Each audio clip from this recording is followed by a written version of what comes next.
phước muôn đời.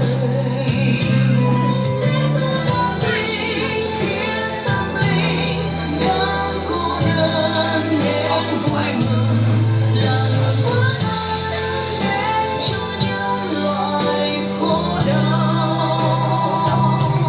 Giêsu yêu thương muôn nhân gian, đến nơi Cha con Chúa Trời, nơi tối tăm được sáng tươi ở trong Ngài.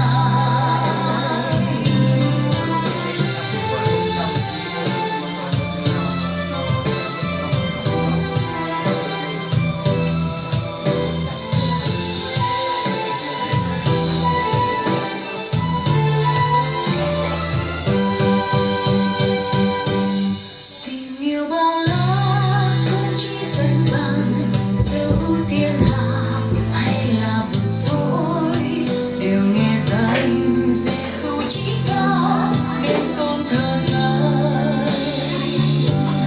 Vì yêu nhân gian chẳng tiếc thân mình, bỏ ngai vàng vui lòng hạ thế, để cho ai nhận tin Giêsu phước muôn đời.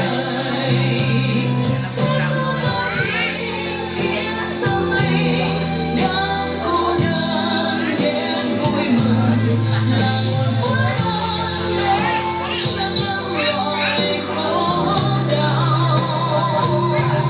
Giêsu yêu thương muôn nhân gian, tiến nơi Cha con Chúa Trời, từ nơi tối tăm được sáng tươi ở trong Ngài. Giêsu giáng sinh khiến tâm linh đang cô đơn đến vui mừng, là nguồn phước ân đến cho những loài khổ đau.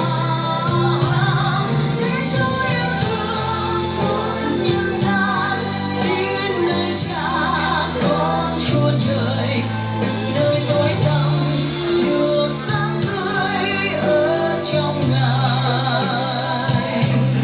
Nào một cơn đứng không gian yên bình, các thiên thần ca ngợi mừng hát, từ trời cao Giêsu giáng sinh xuống nơi chuông chiêng. Một đồng nghe tiếng kêu đến tim Ngài, thấy con trời trong chốn lời tối, quỳ bên chân hài nhi Giêsu chúng tôn Ngài.